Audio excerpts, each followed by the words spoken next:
Thanks, Chairman Grassley, for holding this oversight hearing during a critical period in the history of the Federal Bureau of Investigation.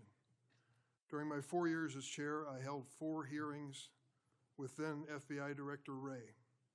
As a reminder to Republicans who claim the Biden administration weaponized the FBI, President Biden retained Director Wray, a lifelong Republican who was President Trump's nominee for the office. After his second election in an unprecedented move, President Trump forced out Director Wray and nominated Kash Patel, arguably the most partisan FBI director ever. Director Patel came to the FBI with a political mission, and he spelled it out in writing in detail. He wrote, "Government gangsters, quote, the rot at the core of the FBI is not just scandalous, it's an existential threat to our Republican form of government," end quote. And with the power of his office and the blessings of the president, he attacked the FBI with a vengeance. Mr. Patel had falsely claimed the FBI, quote, was planning January 6th for a year, end quote. He even went so far as to produce a song by the January 6 rioters who violently assaulted police officers in the Capitol.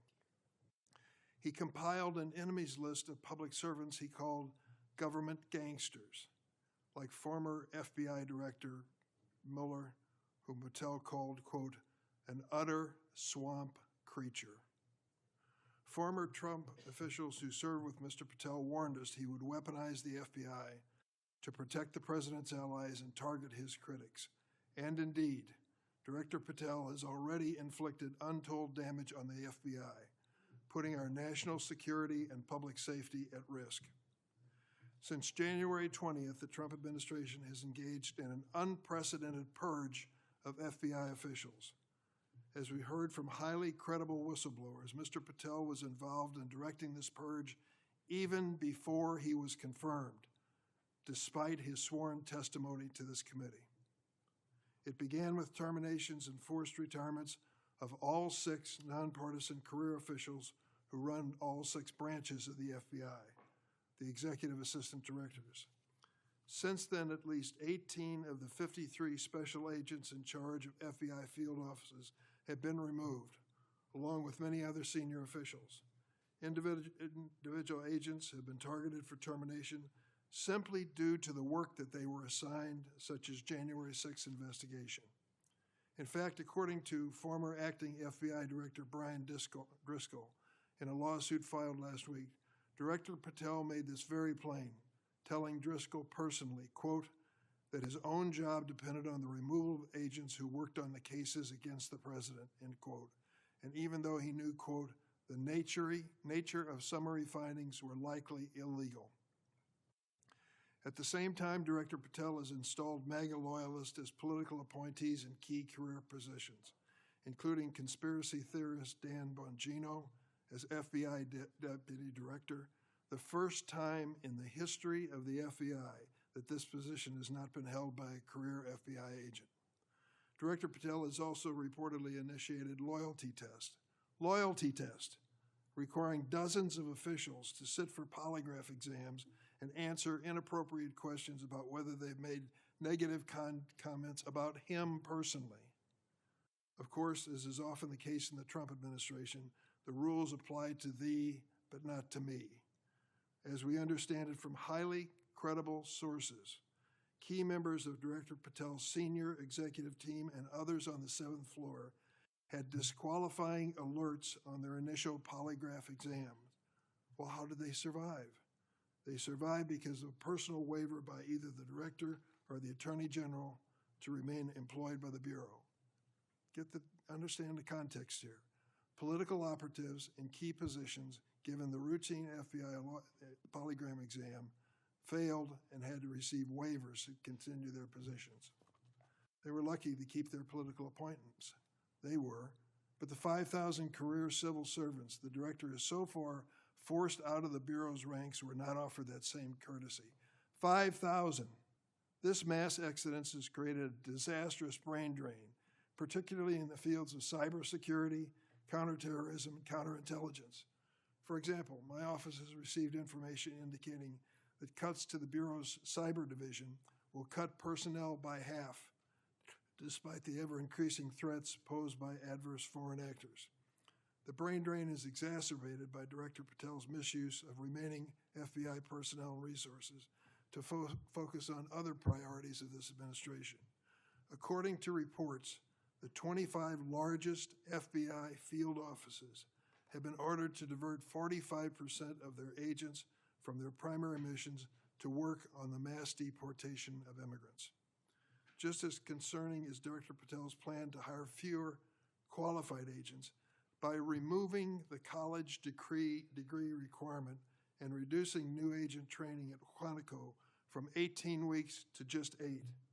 So we have a brain drain and a significant watering down of training. Quite a record, Mr. Patel.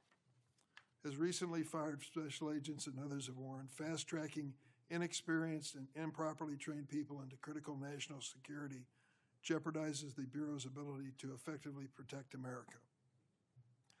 Director Patel himself had no training or life experience for this position. The result of that incompetence is staggering. For example, after Attorney General Bondi publicly stated in February that the Epstein client list was, quote, sitting on my desk right now to review, that's what she said on Fox, Director Patel diverted more than 1,000 FBI personnel from their critical missions to work on 24-hour shifts reviewing over 100,000 pages of Epstein-related records. These personnel were instructed to flag any records in which President Trump was named. But that review ended in an unsigned memorandum from DOJ and FBI stating simply, there is no incriminating client list, close quote.